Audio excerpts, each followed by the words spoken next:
Hey, Charlie. Thanks for coming. I want to ask a question about racism. I know you've argued that systemic racism in the U.S. doesn't exist. I wanted to point out some answers I think that's obviously wrong and see what you think about it. So just starting with the issue of crime, we know for a fact, because it's been studied pretty extensively, black people and people who aren't black or white people use drugs, commit nonviolent drug offenses at pretty much the same rates. Black people get arrested for these crimes about, I think, 2 to 3 times more often. It's dropping now that we've legalized weed in more and more states, which is a great thing that we've done. Even if you say that police are doing that not on purpose, but because they're just in areas where more violent crime is committed and they're patrolling, isn't that an obvious example of something that black people have to deal with in this country that's much worse off for them than non-black people? Okay. No, but any other point you want to make about systemic racism? So let me ask you a question. You believe there's systemic racism? Just I would say that there's a lot of that black people have to deal with that makes them worse off in the country. Okay, such as having to be around police all the time? Yeah, because if you're around police, not because police, but because we have this, I think, law that you're going to get arrested for committing a nonviolent drug crime. So as an extension of that, you're around police more often. You're more likely to be arrested for that crime. So look, here's the thing. So in 2018, blacks made up 53% of all the homicide offenders in America. No one wants to say it out loud, but blacks commit more crimes than whites and Asians and Hispanics. In fact, there's a disproportionate amount of crime committed by blacks in America. And so therefore, you're going to have a heavier police presence. And so why is that happening? I believe there's a fatherless epidemic happening in America. And I really don't have a soft spot for the argument hey, there's too many police around, therefore I can't deal crack without being interrupted. Not exactly very compelling to me, okay? Now, secondly, let me say this, though, is that there are issues, if you want to just talk strictly racial, that are disproportionately affecting white America, such as opioids and fentanyl. Not to say that blacks are not affected by this, but it is a disproportionate rural issue. Now, why would that be? Well, white individuals, because of the industrial kind of growth in America, were more likely to get involved in muscular trades in Ohio and Pennsylvania, especially in steel mill towns and such. Therefore, they'd be more likely to get injured at work.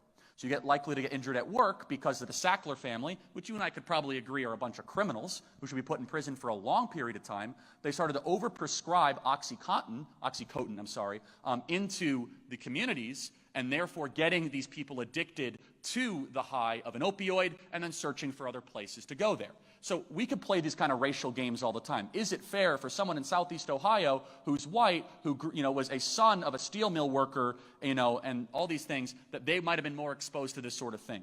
I think the hyper-racialization of all that is less important than the real, more fundamental question, which is, why does race matter in any of this? And I say it doesn't. I don't like looking at people through a racial lens. If you want to do that, which I said, the statistics are not good at all. In fact, it shows that there's an under-policing problem in black neighborhoods across America. In fact, 50% of homicides go unsolved in Chicago, 50%, because of lack of detectives and lack of police in a lot of these areas.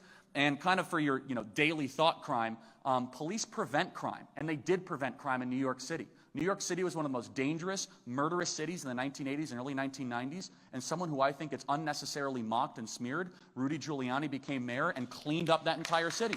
And to his credit, liberal Democrat who ran for president, Mike Bloomberg, continued those policies. And so, look, any thoughts on that really quick, because I want to get some other questions. But yeah, I think I wasn't disagreeing at all that police do a lot of great work. The only problem with that is that is a true fact that a factual extension of the fact that police are in certain areas more often means that if society has laws, those laws are going to be enforced more often. I think most people but I don't think the law against sorry to interrupt, but I don't think a law against dealing crack is a bad law. Okay, but what about weed?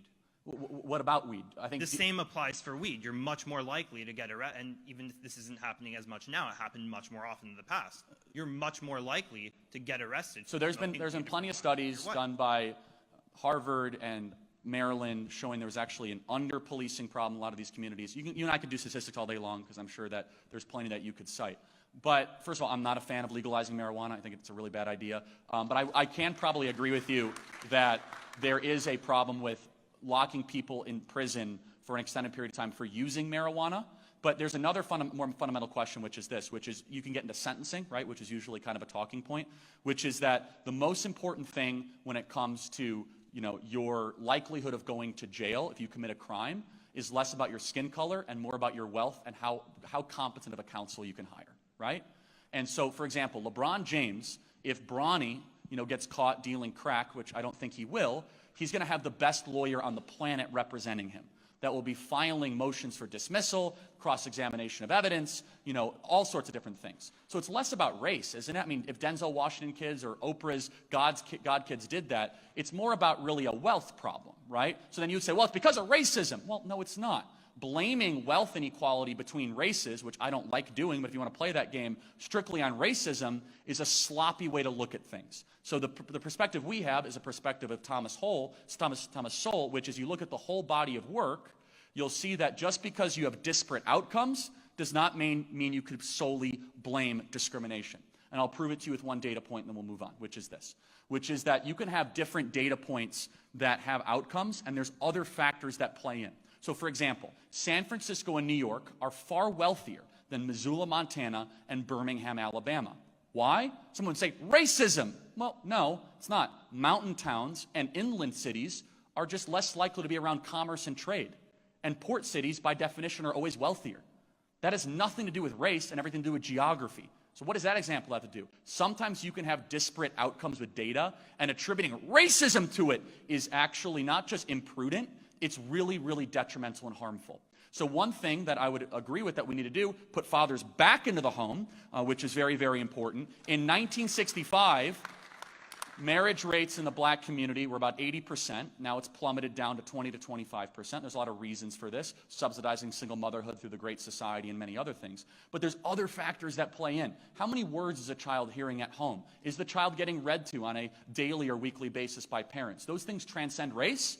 And in fact, the hyperfixation on kind of systemic racism, I think, kind of creates a smokescreen that disallows us from actually finding meaningful solution to these problems. So thank you. We got to get to the next question. Appreciate it. Thank you.